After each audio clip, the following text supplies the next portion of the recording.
Picture चालू करो बे। आप सभी का स्वागत है। अलका, आपसे शुरू कर रहा हूं। अलका लांबा महिला मोर्चा की अध्यक्ष भी हैं, सीडब्ल्यूसी की सदस्य भी हैं, अक्सर बाकी कार्यक्रमों में व्यस्त रहती हैं। डिबेट आजकल कम कर दिया अलका ने, लेकिन अब जब आई है अलका तो देखिए, आपसे तो पूछना पड़ेगा, आपने अदानी के मुद्दे पर 2 कदम पीछे खींचे ना, ये तो आप मानेंगी ना। इसीलिए संसद चल पाई, क्योंकि आपके गठबंधन के सहयोगी भी चाहते थे संसद चलने दीजिए। सही है ना? मानव जी, साफ कर रही हूं स्थिति।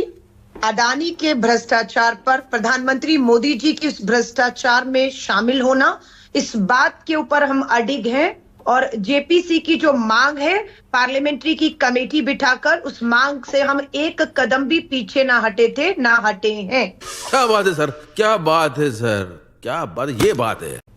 जहां तक ममता बनर्जी जी की बात है, उनकी पार्टी की, बिल्कुल लोकतंत्र है और आपने कहा उनको इंडिया अलायंस का मुखिया बना देना चाहिए। तो मैं तो कह रही हूँ, प्रधानमंत्री नरेंद्र मोदी जी के नेतृत्व में गए थे ना 2024 में, अब की बार 400 पार, 300 पार नहीं हुए, बहुमत नहीं मिला मोदी जी को। तो चेहरा अगर किसी का बदलना चाहिए था तो देश के प्रधानमंत्री को नैतिकता के आधार पर इस तीसरे टर्म पर बैसाखियों के सहारे पर नहीं आना चाहिए था। 10 साल के काम और 400 पे आना चाहिए था। तो बदलाव वहां होना है। अरे बाप रे, ये तो धोती खोल रहा है। अदानी के मुद्दे पर हम खड़े थे, खड़े हैं, खड़े रहेंगे। कोई भी हट जाए, हम राहुल गांधी जी हटने वाले नहीं हैं। बात रही संबल की, आपने कहा कि डीएम से लगातार राहुल गांधी जी इजाजत मांग रहे हैं। राहुल जी को इजाजत अभी तक नहीं मिली। हमारा प्रदेश अध्यक्ष अजय राय जी के नेतृत्व में हमारा यूपी का डेलीगेशन जाना चाहता था, लखनऊ में रोक दिया गया। क्या चीज है संबल में जो छुपाना चाह रहे हैं? संबल इनसे नहीं संभल रहा, क्योंकि आग इनकी खुद लगाई गई है। आग में घी डालने का काम लगातार किया जा रहा है। और मैं फिर कह रही हूं, राहुल गांधी जी की भारत जोड़ो यात्रा, भारत जोड़ो न्याय यात्रा है ना, नफरत के खिलाफ मोहब्बत की दुकान, आज उसकी अहमियत और जरूरत देश को महसूस हो रही है कि क्यों वो यात्राएं हो रही थी। अगर वो यात्राएं यूं ही जारी रहती तो संबल आज आग में ना जल रहा होता। भाजपा को सूट करता है, उसकी राजनीति को सूट करता है। अर्थव्यवस्था गिरी हुई है, रुपया गिरा हुआ है, मैन्युफैक्चरिंग कहें, सारी जगह बेरोजगारी, 45 साल के हालात बेहतर हैं। अब तो संबल में हालात बेहतर हैं। प्रशासन कह रहा है कि अभी मत आइए, हालात अभी सुधरने दीजिए पूरी तरह से। बाहरी लोगों के आने पर इसीलिए रोक है। मानव जी, हालात तो इनके अनुसार मणिपुर में भी नॉर्मल थे। प्रधानमंत्री जी 1 साल जलते हुए मणिपुर जो आज भी जल रहा है, हिंसा हो रही है। संबल में धर्मों को लड़वा रहे हैं अपने ही राज्य में, और मणिपुर अपने ही राज्य में 2 समुदायों को जो है वो लगातार लड़ाकर हिंसा और मारकाट और लोगों की जान जा रही है। प्रधानमंत्री जी नहीं जाते हैं क्या? ये बड़ी अच्छी बात कही आप। हाल हुआ, मणिपुर की दोनों लोकसभा सीटें इन्हें हारनी पड़ती हैं। आज संभल के भी लोकसभा चुनावों में यूपी ने इनको झटका दिया है, महाराष्ट्र के बाद यूपी ने झटका दिया है। तो संभल जाएंगे, संभल इनसे नहीं संभल रहा, मणिपुर तो इनसे नहीं कल संभल राहुल रहा। गांधी जाएंगे संभल, चाहे परमिशन मिले या ना मिले। लोकतंत्र है, बिल्कुल। राहुल जी उस आग जो भाजपा की धार्मिक सांप्रदायिक लगाई आग को बुझाने जा रहे हैं, और मुझे पूरा विश्वास है जब राहुल जी जाएंगे, भाईचारे प्रेम की एक अपील करेंगे, तो स्वाभाविक लोग उनके साथ आएंगे और संभल की ये आग शांत होगी, जो भाजपा नहीं चाहती, क्योंकि ये उसकी राजनीति के विरुद्ध जाती है। ये इनकी राजनीति क्या है? मोहन भागवत कह रहे बच्चे पैदा करो, धर्म खतरे में बच्चे पैदा करो। 140 करोड़ की आबादी के पास ना खाना है, ना कपड़ा है, ना रोटी है। किसान आंदोलन कर रहा है, दिल्ली की दहलीज पर आ रहा था, फिर तानाशाह तरीके से कुचला गया, उससे एहसान नहीं सुना जा रहा। तो देश में हाथ जोड़कर कहूंगी, देश देख रहा है, देश ने देखा है। देश को फैसले करने हैं कि क्या 5-5 बच्चे पैदा करने हैं, या देश में अमन, प्यार, भाईचारा, शांति के साथ सबके हक अधिकार, संविधान पर चर्चा की मांग पर 5 दिन लग जाते हैं। 26 जनवरी को संविधान दिवस पे हमने कहा 2 दिन संविधान पे मिले हक और अधिकारों पर चर्चा हो जाए। 5 दिन का इन्होंने समय लगाया, लेकिन चर्चा नहीं होने दी, क्योंकि जब चर्चा होती तो इन्हें मालूम था कि ये संविधान के कितना खिलाफ जा रहे हैं, वहां बेनकाब होंगे। हम मानव जी फिर साफ कर रहे हैं, संविधान से किसी तरह का समझौता नहीं होगा। अडानी के मुद्दे पर हम इस सरकार को घेरे रखेंगे जब तक ये सरकार सदन में खड़े होकर अडानी के भ्रष्टाचार पे हमें जवाब नहीं देती। मणिपुर और संबल की आग इनके राज्यों में इनके मुख्यमंत्री, इनकी सरकार होते हुए डबल इंजन की क्यों जल रहे हैं, क्यों लोग जाति और धर्मों में आपस में एक दूसरे के खून के प्यासे हैं, ये जवाब इन्हें देना होगा। ठीक है, और ये इनकी भागीदारी, हिस्सेदारी, सहमति, समर्थन के संभव नहीं है। ठीक है, सरकार शामिल है इसमें। ठीक है, क्या बात है। अलका 10 तारीख तक क्यों नहीं रुक सकते? 5-7 दिन की और बात है अलका, उसके बाद चले जाए राहुल गांधी। मुझे ये बताइए, संबल आज जल रहा है, मणिपुर आज जल रहा है, प्रधानमंत्री जी ने 1 साल लगा दिया, मणिपुर नहीं गए। ये चाहते हैं, दावा तो है कि शांत है, सब ठीक है, लेकिन इनके दावों की पोल खुल जाती है जब राहुल गांधी नेता विपक्ष जो है वहां जाकर लोगों से बात करके, अपील करके चीजों को और थोड़ा विश्वास में लाना चाहते हैं कि न्याय होगा अगर कुछ गलत हुआ है। इन्होंने तो साफ चैनल पे कह दिया गोलियां लगी है, 5 की मौत हुई, पता नहीं किसकी गोली हुई। सरकार आपकी है, पुलिस आपकी, प्रशासन आपका, आपके सामने दंगे हुए हैं, आपके सामने संभल चल रहे हैं, जिम्मेदारी नेता विपक्ष की है, कांग्रेस की है। जुडिशियल कमीशन की अलका जुडिशियल कमीशन की जांच तो चल रही है ना, उसमें रिटायर्ड जज हैं, रिटायर्ड आईएएस हैं, रिटायर्ड आईपीएस हैं, 3 सदस्यीय जो कमेटी है जांच कर रही है, वो करने दीजिए उनको जांच। नहीं, आज तक मुझे उदाहरण बताइए कितनी हिंसा सांप्रदायिकता हुई, दिल्ली दंगों की ही मुझे बता दीजिए, कितनी कमेटियां बैठी आज तक, कितनों के फैसले सामने आए हैं। गुजरात के दंगों में भी बिल्किस बानो के बलात्कारियों को जो है उम्र कैद थी, किसने रिहा किया? इन्होंने रिहा किया। तो फैसले तो हो जाते हैं ना, फैसलों को पलटने का काम सत्ता और ताकत के दम पर कौन करता है? ये करते हैं। कोई भी कमेटी। अच्छा ठीक है, ओके अलका, एक चीज और बताइए, एक चीज और बताइए, फैसलों को पलटने का काम इन्होंने। एक चीज और बताइए अलका, 1991 का पीवी नरसिम्हा राव सरकार के दौरान का जो प्लेसेस ऑफ वर्शिप एक्ट है, पूजा स्थल कानून, आपको लगता है कि जो लोकल कोर्ट्स हैं, निचली अदालतें हैं, वो मस्जिदों के सर्वे का आदेश देकर उस कानून का उल्लंघन कर रही हैं? आपको ऐसा लगता है?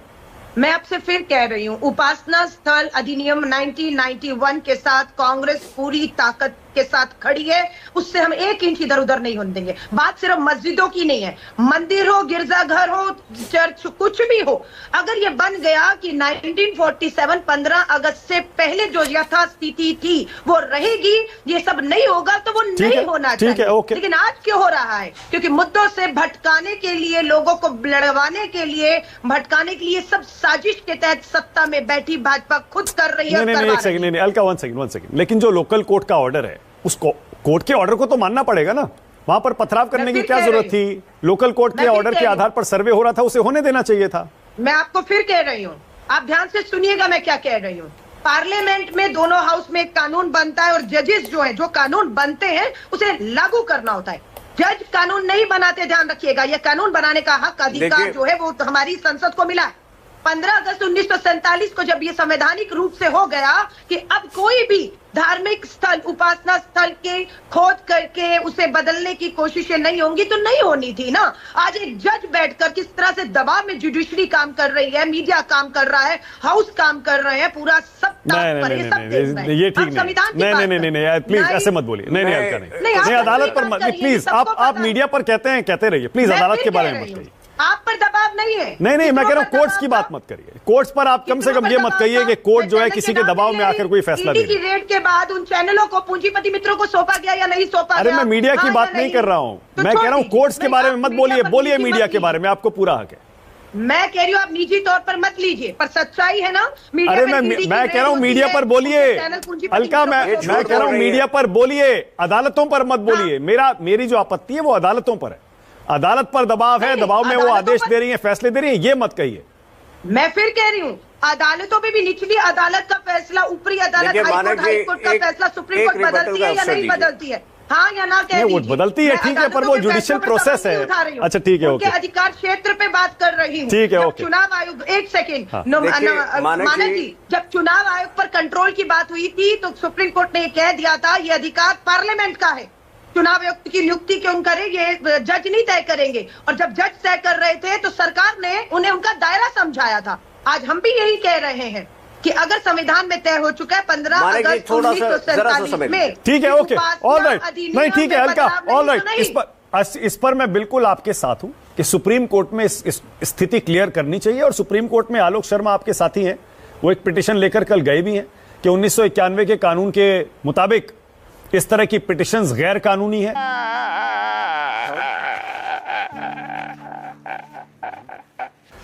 घनश्याम तिवारी, आज अखिलेश यादव, रामगोपाल यादव ने बाकायदा काफी डिटेल्स बताई कि उस दिन आपके हिसाब से, समाजवादी पार्टी के हिसाब से संभल में क्या हुआ था। जरा आप ही बताइए घनश्याम तिवारी, हम भी सुनना चाहते हैं कि विपक्षी दल यूपी का समाजवादी पार्टी, उसका क्या कहना है, क्या हुआ था संभल में उस दिन, बताइए। नमस्कार मानक, आपको, दर्शकों को और को-पैनलिस्ट को। 3 बातें महत्वपूर्ण हैं। देश में बटेंगे कटेंगे पार्टी की सरकार है। प्रधानमंत्री बटेंगे कटेंगे मूल मंत्र पर चलते हैं। एक है सेफ है, उनका दूसरा मूल मंत्र है। और उस बटेंगे कटेंगे के मूल मंत्र के सूत्रधार जब वो मुख्यमंत्री बने थे उत्तर प्रदेश के, तो उनके ऊपर संगीन मुकदमे थे। ऐसे मुकदमे जो हमारे आपके ऊपर होते तो हम दशकों तक जेल में रहते। ऐसे मुकदमे थे जो उनके ऊपर थे, जो मीडिया ने छापा था, मैंने नहीं छापा था, उनके अपने एफिडेविट पे। जब बटेंगे कटेंगे सरकार होती है तो ये शर्मनाक है। भारतीय जनता पार्टी देश को कितने कलंक दे सकती है। सोचिए, संसद में एक पूर्व मुख्यमंत्री खड़े होकर के कह रहा है कि इस प्रशासन के ऊपर, प्रशासन मतलब मुख्यमंत्री, बटेंगे कटेंगे मुख्यमंत्री, प्रशासन के ऊपर, डीएम के ऊपर, एसपी के ऊपर हत्या का आरोप सिद्ध तय होना चाहिए। जो 5 निर्दोष लोगों की हत्या हुई है, इसकी जिम्मेदारी एक सुनियोजित प्री प्लान्ड कॉन्स्पिरेसी के तहत ये इस खूनी सरकार की जिम्मेदारी बन रही है। ये संसद में कहा गया, उस संसद में जिसको भारतीय जनता पार्टी 6 दिनों से इसलिए नहीं चलने दे रही है। आज भी प्रधानमंत्री संसद नहीं आए थे। 10 साल जब भारतीय जनता पार्टी का पूरा माइट था संसद में, पूरी ताकत थी संसद में, जितने इतवार हैं उन 10 सालों में, उससे कम दिन संसद बैठी। गुजरात के चुनाव के लिए संसद को पोस्टपोन किया गया। अपने अघोषित alliance partner such as AIADMK और वाईएसआरसीपी से संसद को बाधित किया गया। आज भारतीय जनता पार्टी घुटनों के बल चल रही है, इसीलिए संसद में आ रही है। और रही बात, ये बात अडानी के मुद्दे की नहीं है। आप कह सकते हैं कि विपक्ष में दरार है, यहां दरार है, वहां दरार है। बात अडानी ने देश के संविधान की शपथ नहीं ली है। देश के प्रधानमंत्री ने देश के संविधान की शपथ ली है। और अगर भारतीय जनता पार्टी के सांसद, प्रवक्ता, मंत्री घुटनों के बल बैठ करके अडानी को डिफेंड करेंगे तो सवाल प्रधानमंत्री से उठेंगे और उन्हें संसद में जवाब देना चाहिए। आज जब अखिलेश यादव जी बोल रहे थे तो कौन से 2 लोग खड़े होकर के उनका विरोध कर रहे थे? पीयूष गोयल कौन से विभाग के मंत्री रहे हैं? उस विभाग के जिसके अंदर एसईसीआई से जुड़े हुए मामले आते हैं, जिसमें अडानी का नाम आ रहा है। प्रहलाद जोशी उस विभाग के मंत्री हैं अभी। आरके सिंह उस विभाग के मंत्री हैं वहां पर। दूसरे व्यक्ति कौन विरोध कर रहे थे? सीनियर मिनिस्टर गिरिराज सिंह, गोली मारो फेम के गिरिराज सिंह। जब अखिलेश यादव जी बोल रहे थे कि आपकी नीतियां देश के सौहार्द को गोली मार रही हैं, तो ऐसा लगा जैसे कि गिरिराज सिंह को नोबेल प्राइज मिला हो। इस तरह की दुर्भावना रखने वाले लोग, इनको शर्म आनी चाहिए कि पूरी सरकार जो बटेंगे कटेंगे मूल मंत्र में खड़ी है, उसके सामने एक पूर्व मुख्यमंत्री सिलसिलेवार तरीके से बता रहा है। आप कह रहे हैं कोर्ट के बारे में, इंडियन एक्सप्रेस ने छापा, अमर उजाला ने छापा, तमाम लोगों ने छापा कि उस दिन कोर्ट ने जब फैसला सुनाया, दूसरी पार्टी मौजूद नहीं थी और उसके 2 घंटे में ये सरकार पूरे हरकत में आती है। वो डीएम हरकत में आता है, वो एसपी हरकत में आता है और सर्वे करने पहुंच जाते हैं। अखिलेश यादव जी का वो जो छोटा सा ही वीडियो है 2 या 3 मिनट का, उससे ज्यादा उन्हें बोलने का अवसर नहीं दिया, लेकिन वो सबको सुनना चाहिए। उन्होंने बड़े ही संक्षिप्त में फैक्ट बाय फैक्ट बताया, जिसको गोली मारो फेम के गिरिराज सिंह और एसईसीआई फेम के पीयूष गोयल डिसरप्ट करने की कोशिश कर रहे थे। यह शर्मनाक है कि संसद में इस हालात में हम आ रहे हैं कि सरकार जो है, जहां से सांसद है प्रधानमंत्री। घनश्याम, ये गोली मारो तो आप अनुराग ठाकुर के लिए कहते थे, गिरिराज सिंह के लिए गोली मारो कब से कहने लगे? जब से गिरिराज सिंह वहां पे खड़े होकर ताली बजा रहे थे। आपको क्या लगता है, इस सरकार में जहां पे प्रधानमंत्री बटेंगे कटेंगे पे यकीन रखता है, उसके कैबिनेट मंत्री क्या संत होंगे? क्या गांधीवादी होंगे? ओके, ऑलराइट, अब मैं पार्लियामेंट पे आ रहा हूं। देखिए, वो संबल का मुद्दा आज संसद में उठना भी चाहिए था, गंभीर मसला है। बल्कि हमें अच्छा लगा ये देख करके अखिलेश यादव ने वो मुद्दा उठाया और उस पर बाकी रामगोपाल यादव और बाकी लोग भी बोले, क्योंकि संसद में उठेगा, जाहिर है जवाबदेही तय होगी प्रशासन की, सरकार की, पुलिस की, और इस पर बहस होनी चाहिए। बहुत गंभीर मुद्दा है, ऐसा नहीं है कि एक संभल का मुद्दा है। पर आप मान लीजिए ना, आपने कहा बीजेपी ने संसद नहीं चलने दी, सरकार ने संसद नहीं चलने दी। अडानी पर आप मान लीजिए ना, कांग्रेस पार्टी अड़ी हुई थी, समाजवादी पार्टी और टीएमसी ने साथ छोड़ा, तभी तो आज आप और टीएमसी सदन के बाहर जो प्रदर्शन हुआ कांग्रेस का, इंडिया गठबंधन का, उसमें आप शामिल नहीं हुए। एक बात बताइए मानक, क्या देश के प्रधानमंत्री प्रेस कॉन्फ्रेंस तो करते नहीं है जिससे आप उनसे सवाल पूछ सकें? संसद में मौजूद नहीं रहते हैं। किसी भी प्रधानमंत्री की तुलना में उनकी औसत मौजूदगी संसद में सबसे कम है। क्या देश के प्रधानमंत्री, जिनके डिफेंस में पूरी भारतीय जनता पार्टी, मंत्री, प्रवक्ता, 3 केंद्रीय मंत्रियों के नाम मैं ले चुका हूं जो एसईसीआई से जुड़े हुए हैं, 12 राज्यों में अडानी ग्रीन्स के प्रोजेक्ट चलते हैं, क्या आरोप है कि यूएस के उपभोक्ताओं से, यूएस के इन्वेस्टर से पैसा लेके भारत के उपभोक्ताओं से मार्केट रेट से ज्यादा दर, हमारे आपसे मार्केट रेट से ज्यादा दर पे बिजली खरीदवाने के लिए अनेक राज्यों में घूस दी गई 2000 करोड़ की, ताकि $2 बिलियन का फायदा हो सके। देखिए, यह आरोप साधारण नहीं है। और अगर अडानी ने शपथ नहीं ली है, प्रधानमंत्री ने शपथ ली है, उनके कैबिनेट मिनिस्टर ने शपथ ली है, अगर हिम्मत नहीं है संसद, मैं आपसे पूछ रहा हूं, आप राहुल गांधी के इंडिया गठबंधन के प्रदर्शन में शामिल क्यों नहीं हुए? टीएमसी क्यों नहीं शामिल हुई? क्या किसी के पास भी, अच्छा ये तो ऐसी बात हुई, अडानी को डिफेंड कर रही है सारी भारतीय जनता पार्टी, एनडीए के लोग क्यों नहीं डिफेंड कर रहे? चिराग पासवान क्यों नहीं डिफेंड कर रहे? ये इस तरह के कोई सवाल का कोई तुक नहीं है।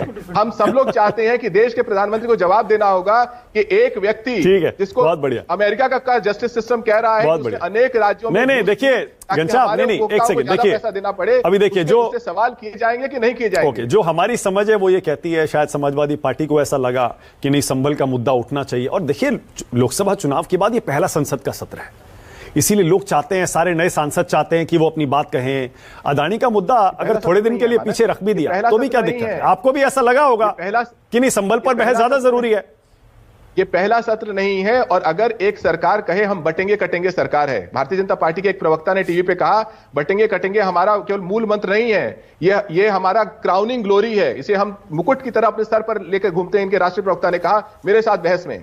तो अगर बटेंगे कटेंगे सरकार है, प्रधानमंत्री को उस पर यकीन है, संसद में यह कहना एक पूर्व मुख्यमंत्री का कि आपकी सरकार खूनी है, उसे 5 लोगों की हत्या का आरोप होना चाहिए, डीएम के ऊपर, एसपी के ऊपर और उस प्रशासन के ऊपर, शर्म आनी चाहिए। वाजपेयी जी बोलिए। जवाब नहीं दिया, गजब बेइज्जती है। मानक जी, ये लोग कह रहे हैं हम संविधान के दायरे में नहीं, ये संविधान के खिलाफ जाकर ये सब करवा रहे हैं और ये सब ये खुद ही करवा रहे हैं। याचिकाएं हो, सर्वे हो, नारेबाजी हो, हिंसा हो, पुलिस प्रशासन। अरे मैडम 40,000 मंदिरें गिराई गई है, सब इनके कहने पर 40,000 मंदिरें गिराई गई है। ये एक या दो पर जो दावे हैं उससे बीजेपी का कोई लेना देना नहीं है। लोगों की धार्मिक भावनाओं को भड़काकर, उन्हें लड़वाकर सांप्रदायिक रोटियां सेकना चाह रहे हैं। ये मलहम लगाने का काम नहीं, ये समाप्त नहीं होगा। मानक जी आप भी जानते हैं ये समापन नहीं, ये शुरुआत है और ये शुरुआत है जिससे यही रुकना होगा। और अगर संविधान की इज्जत चाहते हैं तो संविधान जो कहता है 1991 में वही होना चाहिए। अलका प्लीज एक सेकंड, तो इन 1 सेकंड, 1 सेकंड।